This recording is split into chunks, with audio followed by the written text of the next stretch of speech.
हम आपको एक दूसरी बड़ी खबर दिखाना चाहते हैं। अनुराग द्वारी ने मध्य प्रदेश से एक रिपोर्ट की थी कि कैसे जिन लोगों को कोविड वैक्सीन के ट्रायल में शामिल किया गया उन्हें सहमति पत्र नहीं दी गई, उन्हें ठीक से बताया तक नहीं गया। कईयों को यह साफ जानकारी तक नहीं थी कि वे ट्रायल का इंजेक्शन ले रहे हैं। अनुराग की इस रिपोर्ट के संदर्भ में दीपक मरावी की मौत की कहानी भी अहम हो जाती है। हम नहीं कहते और कह भी नहीं सकते कि दीपक की मौत टीका से हुई या किसी और वजह से। अगर वो वैक्सीन के ट्रायल में शामिल था और उसकी मौत किसी दूसरे कारण से भी हुई तो भी दीपक को क्यों नहीं बताया गया उसके परिवार को? क्या इसलिए कि दीपक दिहाड़ी मजदूर था? क्या ऐसा किसी पढ़े लिखे या नेता के साथ हो सकता था? आखिर दीपक के परिवार को जानने का हक है या नहीं कि हुआ क्या? दीपक मरावी मजदूरी करते थे और भोपाल के टीला जमालपुरा के किराए के इसी एक कमरे में 3 बच्चों के साथ रहते थे। दीपक ने कोरोना वैक्सीन ट्रायल में हिस्सा लिया था। पहले डोज के बाद ही तबीयत खराब हो गई और अस्पताल पहुंचने से पहले दीपक की मौत हो गई। दीपक को टीका लगा था या प्लेसेबो हम नहीं बता सकते। 12 दिसंबर से 21 दिसंबर के बीच दीपक के साथ क्या क्या हुआ हमारे लिए बताना मुश्किल है। पत्नी अब दूसरों से खाना मांगकर बच्चों का पेट भर रही हैं। इंजेक्शन लगवा के आए, उसके बाद में वो मतलब 3-4 दिन तक कुछ नहीं, 7 दिन तक वो ठीक ठाक थे, मतलब खाना पीना खा रहे थे। इसके बाद में उन्हें चक्कर आने लगे बहुत तेज़ी से। तो मैंने कहा ठीक है, आप से चलते नहीं बन रहा, आप आराम करो। फिर वो कहने लगे ठीक है, मैं आराम ही करूँगा। खाना खा रहे थे, थोड़ा थोड़ा खा रहे थे।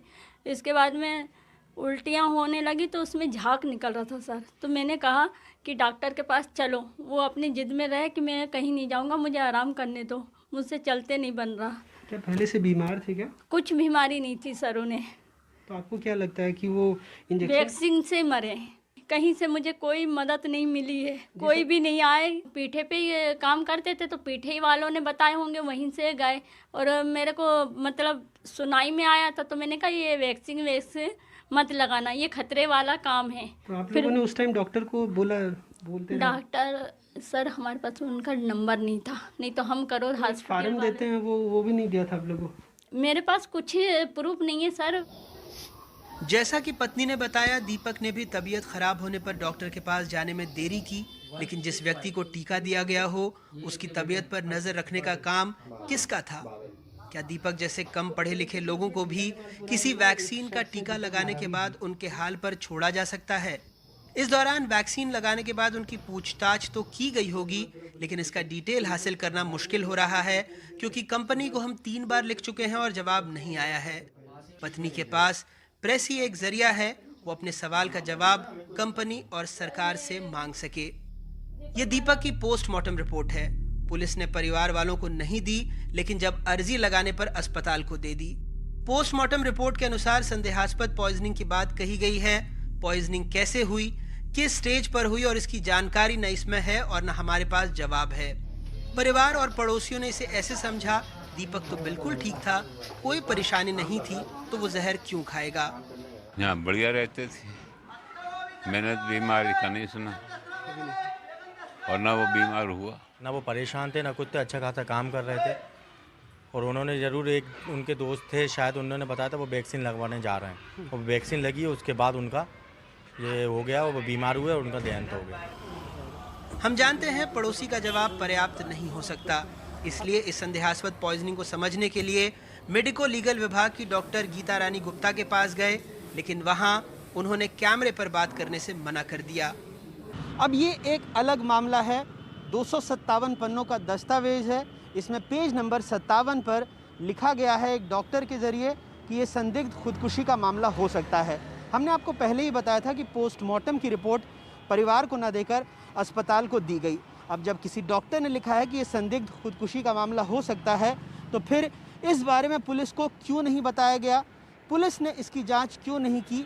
क्या सिर्फ इसलिए क्योंकि दीपक एक दिहाड़ी मजदूर था? अभी तो हम लोग को जस्ट पोस्टमार्टम रिपोर्ट प्राप्त हुई, विसरा की रिपोर्ट प्राप्त होगी, उसके बाद जो है हम बता पाएंगे कि एक्चुअली क्या हुआ है क्या, क्योंकि फैमिली के बारे में वो सब जानकारियाँ लेना हम लोगों ने प्रारंभ कर दिया है कि उनकी मतलब क्या समस्याएं थी, क्या था जीवन में, और बाकी विसरा की रिपोर्ट आएगी। सारी चीज़ों को जो हम एक साथ कलेक्टिवली देखेंगे, then only will be able to tell कि एक्चुअली क्या हुआ है। ये उन खबरों का कोलाज है जो वैक्सीन से ट्रायल के दौरान किसी की कथित मौत को लेकर छपी हैं। इन खबरों से पता चलता है कि ट्रायल से जुड़े किसी की मौत होने पर कंपनी खुद बताती है, कहीं सरकार भी बताती है। जैसे फ्रांस 24 की इस खबर के अनुसार एस्ट्रेजेनिका ऑक्सफोर्ड खुद ही बताती है कि वैक्सीन ट्रायल के दौरान एक व्यक्ति की मौत हुई। न्यूयॉर्क टाइम्स की इस खबर से पता चलता है कि अस्पताल ही बता रहा था कि ट्रायल में शामिल 2 लोगों को कुछ और शिकायत हुई। मैक्सिको की इस खबर के अनुसार तो खुद सरकार ने ट्रायल में शामिल व्यक्ति को बताया कि आपके शरीर में कुछ और लक्षण देखे गए हैं। तो हमारा सवाल है कि दीपक की मौत को लेकर अस्पताल, कंपनी या सरकार की क्या भूमिका होनी चाहिए? क्या चुप रहकर साधारण परिवारों के प्रश्नों को अधूरा छोड़कर हम वैज्ञानिक चेतना का निर्माण कर सकते हैं, जो हमारा संवैधानिक दायित्व भी है? मेरे हिसाब से ट्रांसपेरेंसी बहुत ज़रूरी है। ऐसे टाइम पे अगर कोई सीरियस एडवर्स इवेंट्स का क्लस्टरिंग होने लगा है तो इसके बारे में जानकारी पब्लिक डोमेन में भी होनी चाहिए और रेगुलेटर को सोचना चाहिए कि इससे हमें कुछ चिंता करने की ज़रूरत तो नहीं है, और अगर ज़रूरत है तो फिर ट्रायल को टेम्पररली हाल्ट करें और उसके बारे में पहले पूरा इन्वेस्टिगेशन करें और उसके बाद डिसाइड करें कि ट्रायल कंटिन्यू होना चाहिए कि नहीं। 4 जनवरी की रिपोर्ट में आप एक अन्य तरह की गंभीर लापरवाही देख चुके हैं। जब एनडीटीवी यूनियन कार्बाइड के आसपास टिम्बर फैक्ट्री, शंकर नगर, ओडिया नगर जैसे इलाकों में गया और कई लोगों से बात करने पर पता चला कि उन्हें पता ही नहीं था कि वो वैक्सीन के मानव परीक्षण में हिस्सा थे। उन्हें केवल ये बताया गया था कि इंजेक्शन कोरोना वायरस से संक्रमित होने से बचाएगा। यहाँ तक कि कईयों को सूचित सहमति यानी इन्फॉर्म्ड कंसेंट का पेपर भी नहीं दिया गया, जो अनिवार्य रूप से दिया जाना चाहिए था। कुछ नहीं बोला, बस उन्हें तो टीका ही लगा दिया और जय कह रहे थे। क्या बोल के ले गए थे यहाँ से? अरे कहने लगे कोरोना की टीका लग रहे हैं, भाई अच्छे हैं, जिसको लगवाने तो लगवा लो। तो हम और गाड़ी में बैठ के चले गए। ये नहीं बताया था कि कोरोना का टीका नहीं है, अभी इसका प्रयोग हो रहा है, ये सब कुछ नहीं बताया? नहीं। ये बोला कि आपके शरीर पे इसका खराब असर भी हो सकता है, अच्छा असर नहीं। जय कहते कछु तकलीफ हो तो आप फोन कर देना। फोन कर देना। हाँ। तो किसको फोन करना, कोई नंबर वंबर? हाँ दाओ तो ना उधर अस्पताल। अच्छा, वहाँ पे कुछ आपको साइन करके अंगूठा लगा के जिसमें आपने लगाया था वो दिया आपको रसीद? नहीं दाई, बस यही कंसेंट फॉर्म कुछ नहीं दिया? नहीं। ये और इसमें भी हर पन्ना खाली है, कहीं बुखार आया, ये आया, वो सब लिखा? हाँ, तो बे कह रही थी लिख लेना। हम लिख तो नहीं आता, हमने नहीं लिखना नहीं आता आपको, तो कैसे लिखे? आरा मिल में काम करने वाले जितेंद्र नरवारिया ने कहा था कि जब से वैक्सीन लगवाया बीमार पड़ गए। अस्पताल ने सुध नहीं ली, काम नहीं कर पा रहे हैं, पछता रहे हैं कि अस्पताल गए ही क्यों। यही प्रयोग किया था कि वहाँ पर जाके बस खून चेक हो रहा है और कहने लगा कि वहाँ जाके 750 रुपये मिल जाएंगे, ज़्यादा कुछ ही नहीं है। अब वहाँ जाके गए तो डॉक्टर कहते हैं कि आपके ये टीका इसलिए लगाया जा रही है कि आपको कोई खराबी हो खून में या ये वो हो तो ये सब ख़त्म हो जाएगा। तो मैंने कहा सर इससे कोई वो तो नहीं होगा? तो वो कह रहे नहीं, आपको कुछ नहीं होगा, आप सही रहोगे। बस मगर जब से आया टीका लगा के तो तबीयत ख़राब है, जब से ही उल्टी और खांसी, सर्दी और भूख नहीं लग रही है सर, जब से ही पड़ा हूँ मैं घर में। कोई आपका मैं देख रहा हूँ एक्सरे रिपोर्ट भी है, 14 तारीख को आप फिर अस्पताल गए थे, उसकी रिपोर्ट भी है जी। तो डॉक्टर लोग आपको वहाँ के देख रहे हैं, भर्ती क्यों नहीं किया फिर वहाँ पे जिस अस्पताल में आपने टीका लगवाया था? सर वो मुझे देख के इग्नोर कर रहे थे सर, कभी इधर भगा रहे हैं, कभी उधर भगा रहे हैं। अब मैं गरीब आदमी, 400 450 रुपये का कहाँ से मैं ये चेकअप करवा पाता। मध्य प्रदेश में ड्रग ट्रायल का इतिहास खौफनाक रहा है। साल 2010 में ड्रग ट्रायल के दौरान कई लोग गंभीर रूप से बीमार पड़े। अकेले इंदौर में ही दर्जनों लोगों की मौत हो गई, जिसके बाद मध्य प्रदेश सरकार ने ड्रग ट्रायल पर रोक लगा दी थी। ऐसे में सवाल ये उठता है कि इसके बाद इस बार मध्य प्रदेश में किसने ड्रग ट्रायल की इजाज़त दी और क्या इथिक्स कमेटी की जवाबदेही नहीं है कि वो रिसर्च सब्जेक्ट के हितों की रक्षा करे? भोपाल से कैमरा पर्सन रिजवान खान के साथ अनुराग द्वारी, एनडीटीवी इंडिया।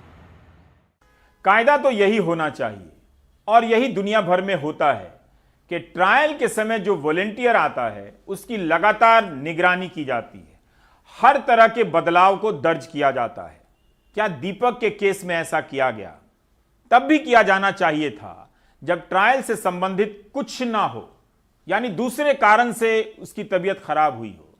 वॉलेंटियर का विश्वास बने, इसके लिए पारदर्शिता बहुत जरूरी है। लगातार बताया जाना चाहिए कि अब क्या हो रहा है, ऐसा क्यों हुआ, क्या दीपक के साथ इस तरह की चीजें की